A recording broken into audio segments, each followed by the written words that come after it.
आज के व्लॉग में मैं आपके साथ चंद ऐसी बातें शेयर करूंगी जिसकी वजह से अगर आपकी शादी जॉइंट फैमिली में हो चुकी है या होने वाली है तो वो आपके काम आएंगी। और मेरी ऐसी कौन सी गलतियां थी जिसका मैंने नुकसान उठाया और मेरे अपने भोलेपन ने मुझे जो है ना बहुत ही नुकसान पहुंचाया है। तो कभी भी भोली ना बने, सादा ना बने, लोगों को समझें। लोगों के अंदर कुछ होता है, बाहर कुछ होता है। तो इसके बारे में आज हम बात करेंगे और साथ में मज़ेदार किस्म की 2 रेसिपीज़ आपके साथ शेयर करूंगी। तो आपने मेरे चैनल पे बने रहना है और चैनल को सब्सक्राइब कर देना है और वीडियो को लाइक और शेयर कर देना है।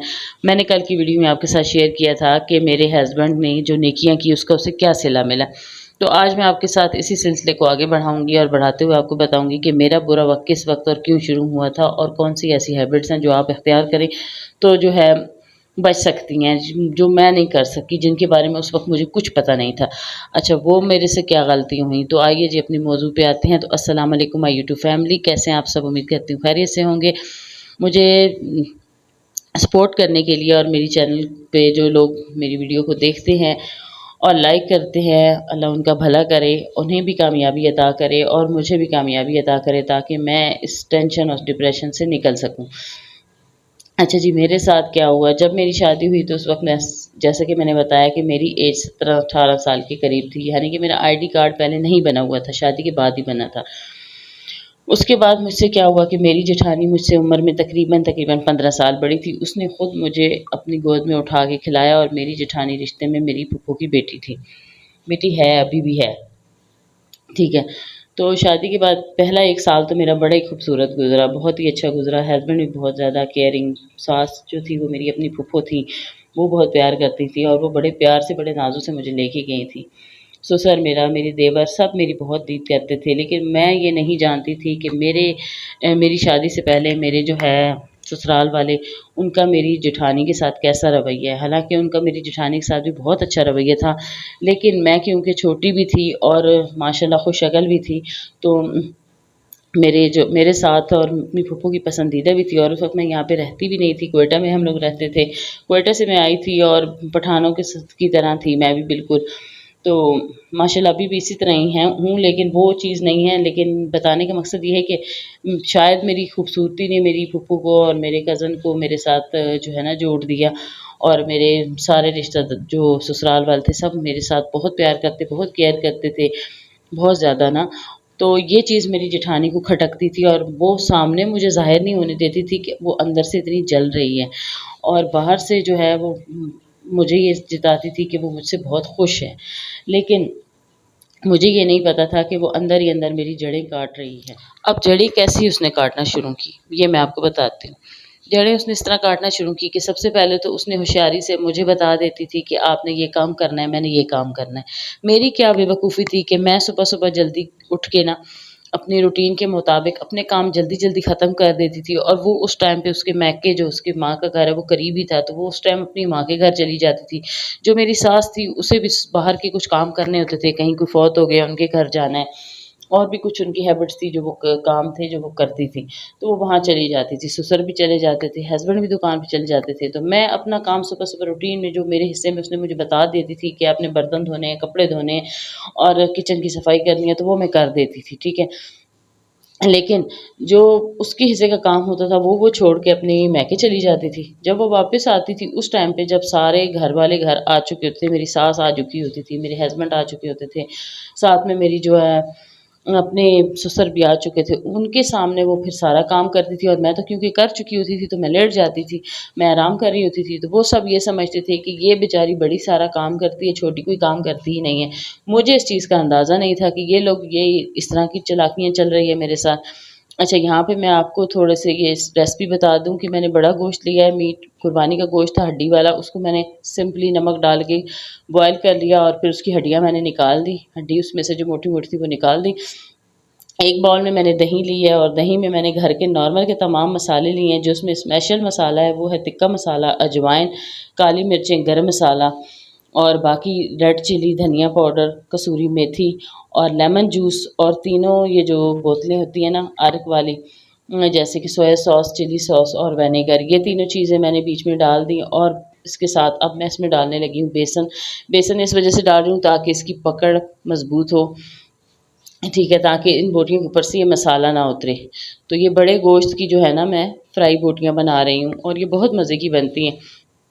इसको अब मसाला लगा के मैरिनेट करने की ज़रूरत नहीं है, आप फ़ौरन फ्राई भी कर सकते हैं 10 से 15 मिनट के बाद।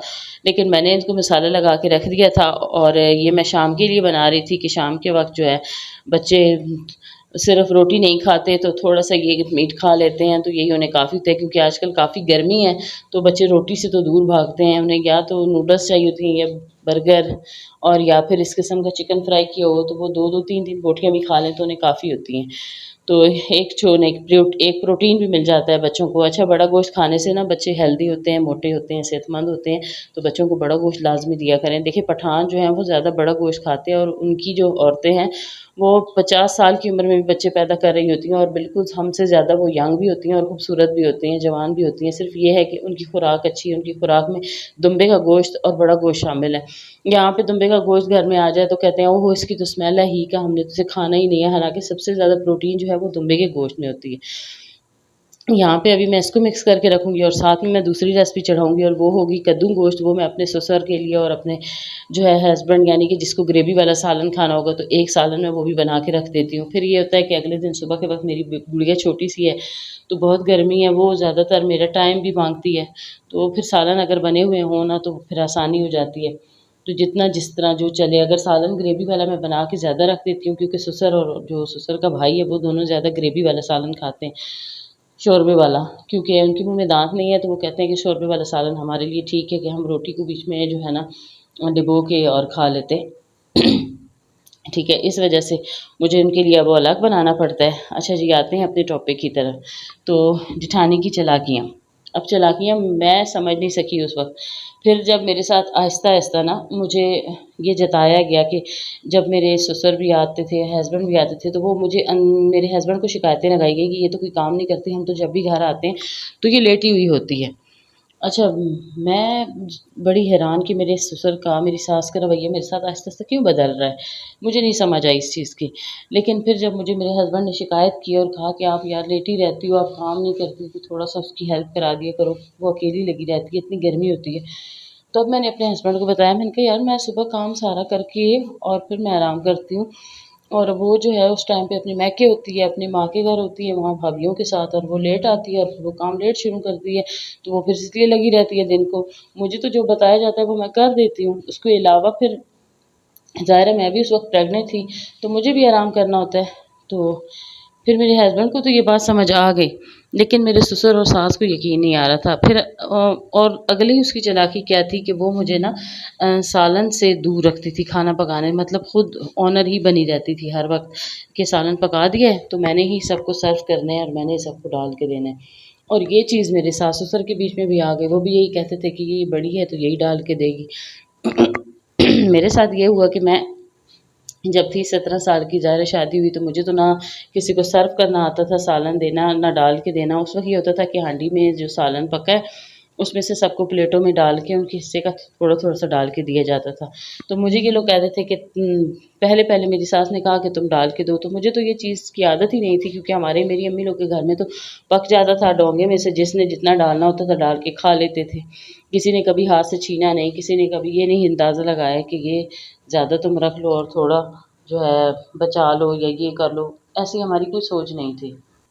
तो इस वजह से मैं ज़्यादातर सालन डालना अवॉइड करती थी। मैं कहती कि ये ही डाल दे दे, सबको यही जो है ना प्लेटों में सर्व कर दे। मैं सिर्फ़ पकड़ा देती थी उन्हें। और इसका मुझे नुकसान क्या उठाना पड़ा? इसका मुझे ये नुकसान उठाना पड़ा कि जब तक मेरी जेठानी ने सालन नहीं मुझे डाल के देना, मैंने रोटी नहीं खानी है। अगर मैं उसके इजाज़त के बगैर सालन को हाथ लगा देती थी ना, तो वो जब सालन डालने लगती थी तो मैं वो सबके साथ शोर मचाती, "आए आज तो सालन कम है, आज वो ज़्यादा ले गई है।"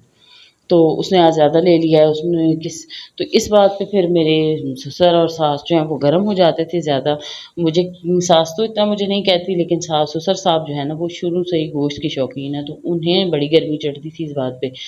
फिर मैंने छोड़ दिया डाल के देना। फिर क्या हुआ कि आहिस्ता-आहिस्ता उसने अपनी इस रूटीन को जारी रखा और मुझे नहीं समझ आई।